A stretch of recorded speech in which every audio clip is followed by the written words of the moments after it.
सनातन धर्म के अनुसार ब्रह्मा जी दिन में सृष्टि बनाते हैं और रात में उनकी रचित सृष्टि का विनाश हो जाता है और ऐसे हर दिन नया ब्रह्मांड बनता है और हर ब्रह्मांड में नए जीव पैदा होते हैं। लेकिन ये स्टेटमेंट एक बहुत बड़ा प्रश्न खड़ा कर देती है कि ब्रह्मा जी का एक दिन कितना बड़ा होता है और इस हिसाब से ब्रह्मा जी का अभी कौन सा दिन चल रहा है और ये खत्म कब होने वाला है, और क्या ब्रह्मा जी के फिर हर दिन के हिसाब से नए देवता भी पैदा होते हैं। हमें ये तो बताया गया है कि इंद्र देवताओं के राजाओं की एक पोजीशन है, तो इस हिसाब से अभी इंद्र की राजगद्दी में कौन बैठे हुए हैं, इस सब का उत्तर जानेंगे हम आज इस वीडियो में। मेरा नाम है अक्षित और हमारे फिर क्या हुआ सीरीज के 5वें एपिसोड में हम ब्रह्मा जी के दिन के बारे में जानेंगे और ये भी जानेंगे कि इसका मल्टीवर्स से क्या कनेक्शन है। लेकिन अक्षित भैया, हम तो कथाएं सुन रहे थे ना, ये मल्टीवर्स कहाँ से ले आए आप?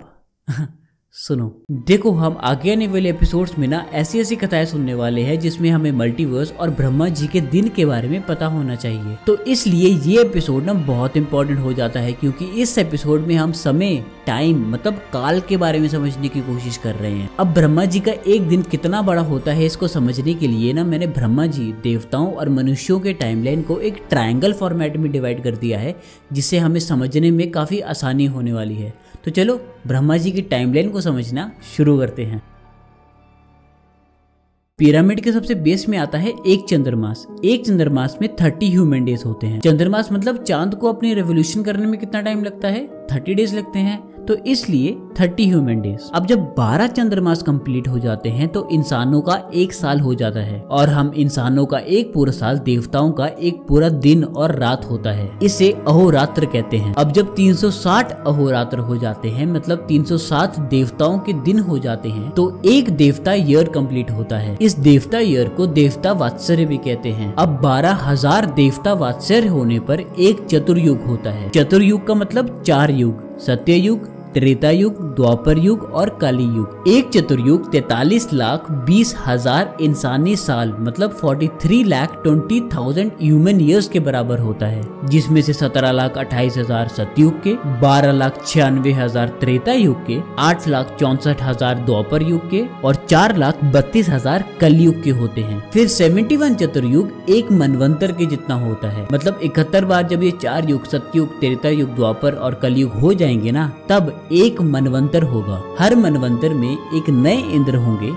एक नए मनु होंगे, नए देवतागण आएंगे और जो 7 सप्तऋषि होते हैं ना, वह भी नए आएंगे। और जब ये 14 मनवंतर कंप्लीट होंगे ना, तो एक कल्प कहलाया जाएगा। ये एक कल्प ब्रह्मा जी का एक दिन होता है। दिन और रात नहीं, सिर्फ दिन। लेकिन अब जो ये 14 मनवंतर है ना, इन सभी मनवंतरों के बीच में एक समय होता है जिसमें धरती को गर्भोदक सागर में डुबाया जाता है। इस समय को संधि कलश कहा जाता है। ऐसे 15 संधि कलश होते हैं और हर संधि कलश सतयुग जितना बड़ा होता है, मतलब 17,28,000 इंसानी वर्ष जितना बड़ा। अब जब इन 14 मनवंतरों और 15 संधि कलशों को ऐड कर दिया जाता है ना, तो उत्तर आता है 4 अरब 32 करोड़ और ये एक कल्प की वैल्यू होती है, मतलब 4 अरब 32 करोड़ इंसानी वर्ष ब्रह्मा जी के एक दिन के बराबर होते हैं। इंटरेस्टिंग बात यह है कि साइंटिस्ट द्वारा भी ये माना जाता है कि हमारा ब्रह्मांड लगभग 4 अरब साल पुराना ही है। अब हर ब्रह्मा जी के दिन के बाद ब्रह्मा जी की रात्रि भी होती है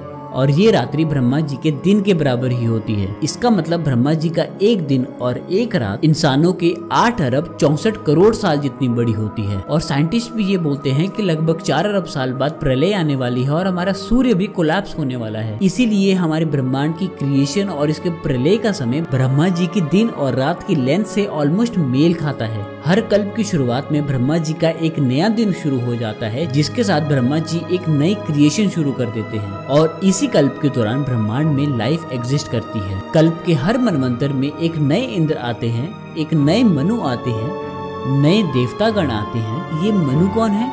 हाँ, ये वही मनु है जो हमने एपिसोड 3 में कवर किए थे, जिनसे कहा जाता है कि इंसानों की शुरुआत हुई थी। इसका मतलब मनु कोई एक स्पेसिफिक इंसान नहीं, ये भी इंद्र की तरह एक पोजीशन ही है। फिर कल्प के समय लाइफ एग्जिस्ट करती है और ब्रह्मरात्रि के समय अंधेरा होता है और कोई लाइफ एग्जिस्ट नहीं करती।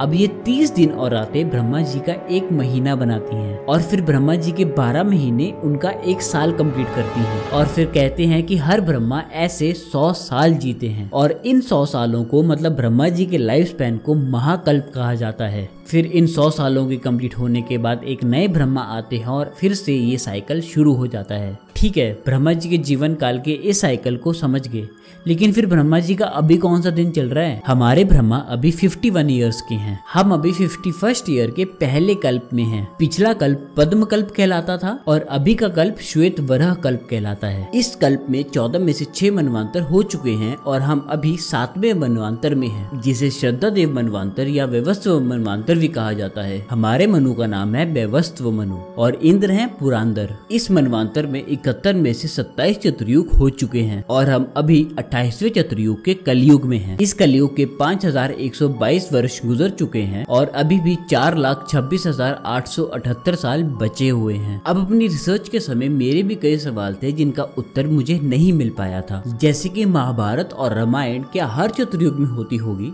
और अगर हाँ तो क्या हमेशा सेम इंसिडेंट्स के साथ ही होती होगी? क्या हर चतुर्युग में मैं अक्षित के नाम से ही होऊंगा और हर बार ये वीडियो बनाऊंगा, और क्या हर बार आप ये वीडियो देखोगे? अब मैंने ये कहीं पे पढ़ा नहीं है, लेकिन मेरी सोच कह रही है कि हर चतुर्युग में कुछ ना कुछ सिमिलैरिटीज होती होंगी, लेकिन आगे की चीजें लोगों के डिसीजन के ऊपर निर्भर करती होंगी और उनके उस डिसीजन के हिसाब से उनका कार्मिक ऋण बढ़ता या घटता होगा। और जैसे ही किसी का कार्मिक ऋण घट जाता होगा, वह मोक्ष की प्राप्ति कर वैकुंठ धाम की ओर चला जाता होगा, और जिसका कार्मिक ऋण अभी भी बचा हुआ होता होगा वह फिर से चतुर्युग के इस साइकिल में फंस जाता होगा। लेकिन मेरी इस थ्योरी में मेरा ही एक सवाल है कि अगर मान लो कि मैं अक्षित अपना कार्मिक ऋण खत्म करके वैकुंठ धाम की ओर चला जाता हूँ, तो क्या आगे आने वाले चतुर्युगों में मेरा अस्तित्व ही नहीं होगा? कोई ये वीडियो ही नहीं बनाएगा? तो इस वीडियो के माध्यम से अगर किसी और की लाइफ में कुछ घटना होगा तो वह तो घटेगा ही नहीं, या फिर ऐसा होगा कि मेरी जीवात्मा वैकुंठ धाम चली गई होगी और किसी और की जीवात्मा अक्षित के नाम से जीने लगेगी। लेकिन फिर अगर ऐसा है तो फिर ये सिद्ध कर देता है कि हम सब बस एक माया है